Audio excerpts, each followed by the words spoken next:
Hey guys, Brian here with Gluten-Free EDC. Got another unboxing for you this time.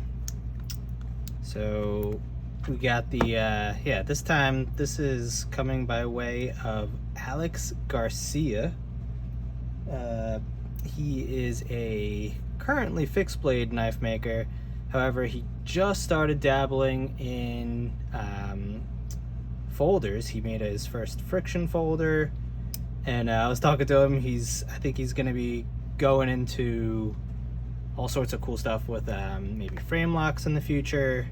But yeah, so we got the unboxing knife courtesy of Ev over at Knife Ninja EDC. So let's get into it. Just drop this little guy up, and my goodness, it is sharp. It's actually got me a little scared. It's so small that it's just so easy to look.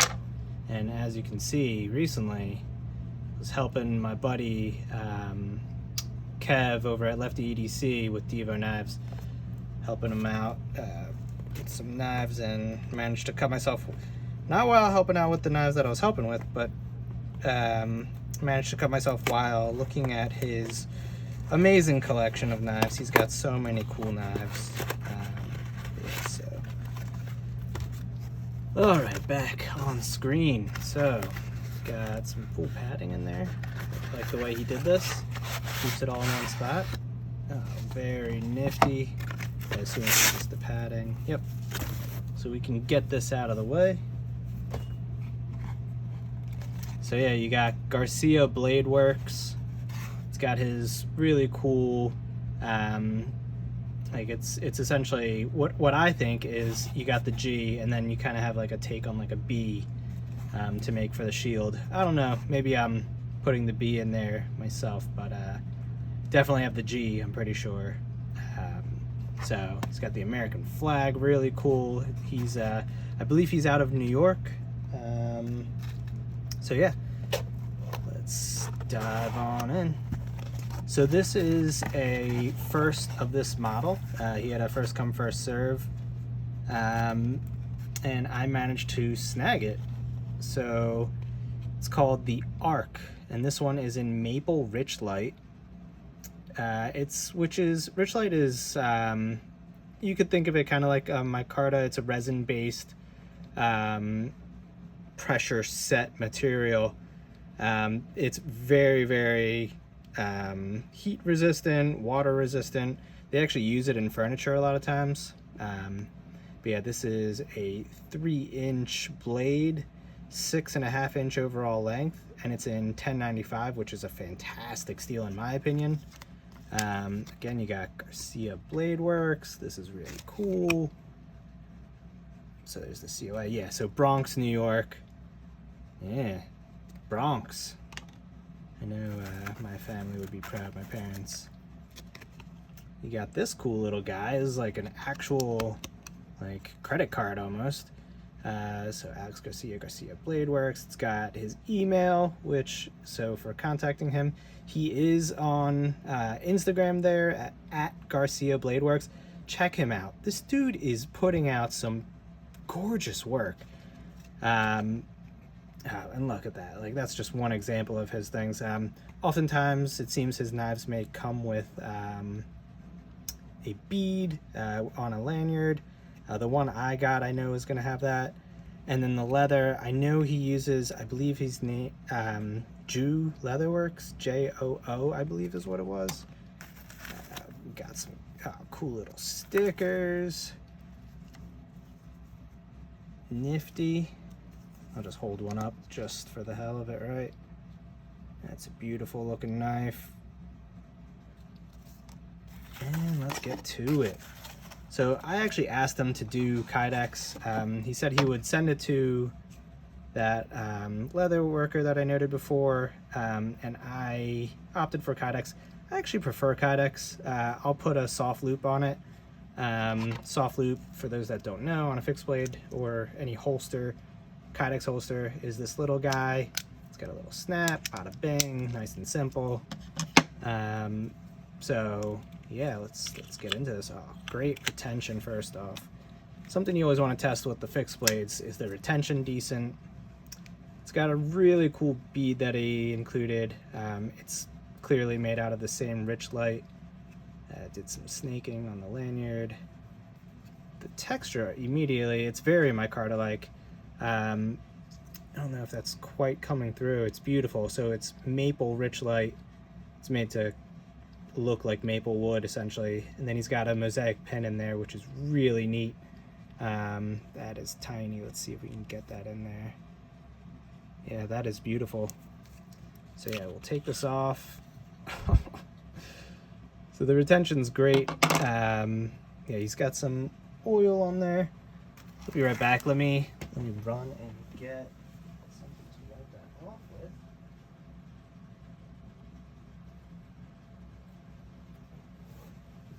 Probably gonna kill me when he sees this, but I'm just gonna use a tissue just to get the oil off.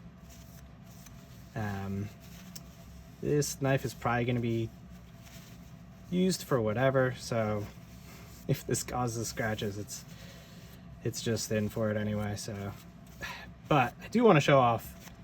My goodness, this is gorgeous. The finish that this man did. I mean, come on, a gorgeous hand rub. Another mosaic pin. He's got his decal up there, the logo up there. You can see it's got a beautiful plunge grind, sharpening choil beyond the plunge all the way up. So oftentimes people will have the plunge grind and they'll angle it, and then the sharpening choil doesn't quite hit. This does. Let's see, it feels, I want to say that's a flat grind that stops. There's a flat up here. So you can see there's a flat up there. And then I believe, let me just check it out. I don't know, that might indeed be a hollow grind. My goodness, this thing is sharp. Wow. This thing's a laser beam. Oh, dude, the ergos are so cool. I'm always hesitant about a thin handle, right? So something that thin in the hand, you never know how it's gonna be. And yeah, that's perfect for a knife like this. The ergos are really good. It locks you in the pinky down here. And yeah, it's a small blade, right? Like only 6.5 inches overall. This is perfect for me, I think. This is going to be great for cutting up little fruit, apples. I might use it. I don't think I would use this for like cardboard or anything. But definitely some veggie prep. I think this one's just going to be used for like food. It's got a great little pinch grip here, how he carves it out there on the scales. Really just overall everything's beautifully flush, so you could tell everything is just done wonderfully. He pays a lot of attention to that. Clearly there don't appear to be any gaps that I see. This feels seamless. Wow, you can't even feel it with a nail. And it's just gorgeous. This is a gorgeous knife. I really like the ergos in hand. One thing I like to point out on most knives for me is ergos, right? It's probably the most important aspect to me about a knife. Because even if you get a knife that isn't sharp, which this does not fit into that category, this feels like a laser beam. My goodness. But yeah, that can be fixed if it wasn't sharp, right? You know, you could reprofile with a simple whatever system you have at home. But the ergos can't be fixed typically, right? Like unless you're really into modding, which I'm not. So this line right here, and then angling down from there, that's huge to me. That helps fill the hand, no matter where you have it. So it could be in the palm more, or it could be in your fingers. Because this one's so thin, it falls more in the fingers, right? So when I say in the fingers, it's gonna fall more in there. If it's a bigger knife, you're maybe gonna have it in there. For example, I have the Koenig Arius. that's going to fill the palm, right? And you have palm in there and then a different angle for your thumb. That's what I'm talking about. So it's important because you have everything going along here. You know, your 3 fingers, maybe your 4th finger, and then your thumb has to lay up. So having like the different angles still makes sense to me, always. It feels fantastic in hand. This will be great for doing simple draw cuts, kind of everything. And then this is just going to be a slicer. My goodness, it's so good.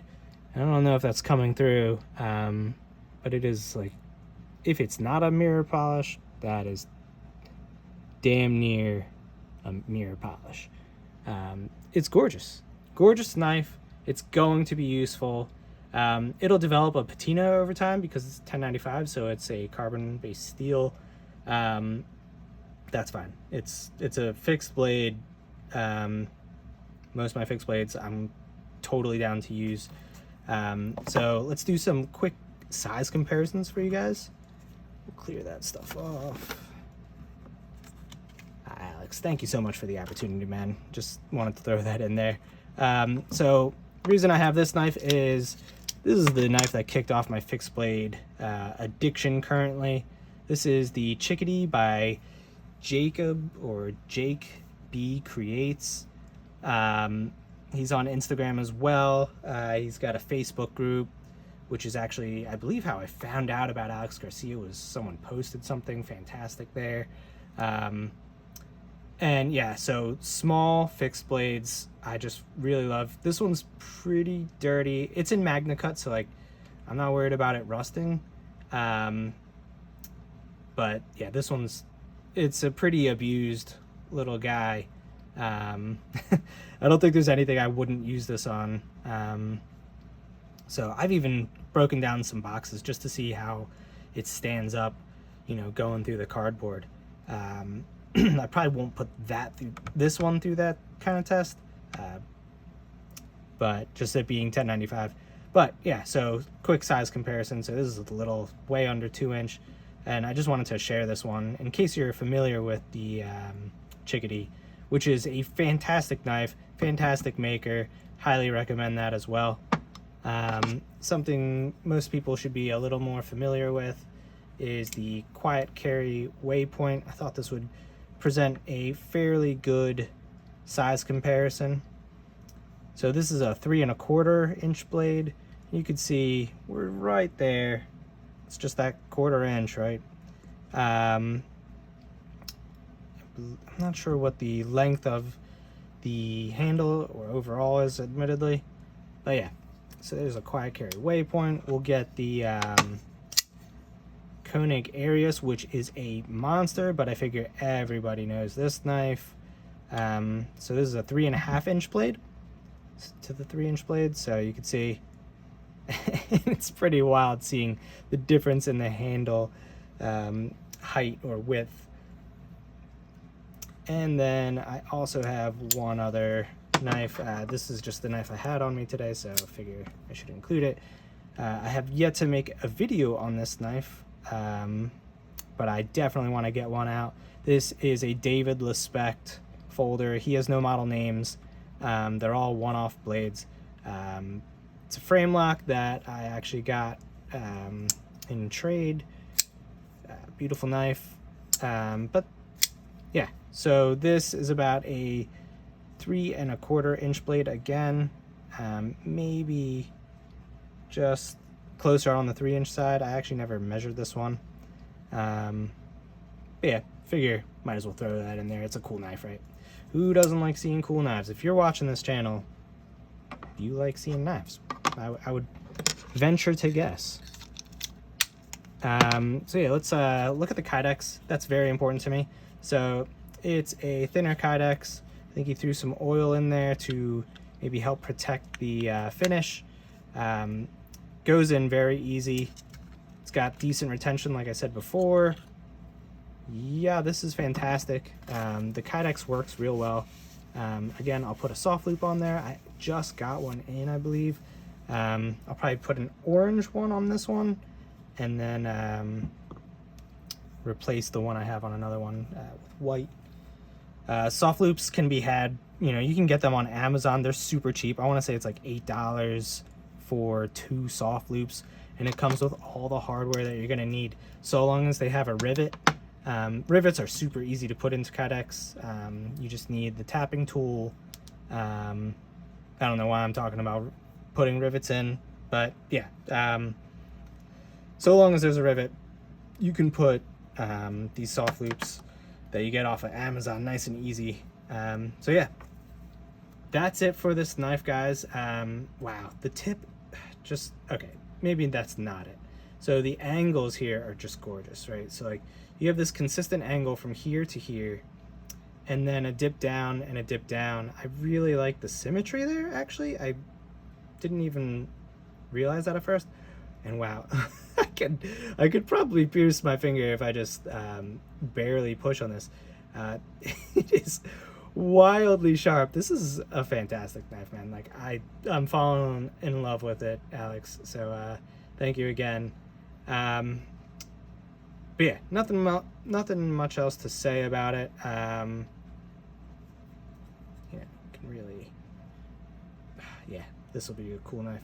So yeah, there it is. Again, this is the Arc by Alex Garcia. I highly recommend checking his stuff out. This is not going to be the last knife I get from this maker. Be it secondary or straight from him, I don't know, but this is definitely not the last. Gorgeous knife, so cool. Super, super excited to have this one and add it to the collection. All right, thanks guys. Take care.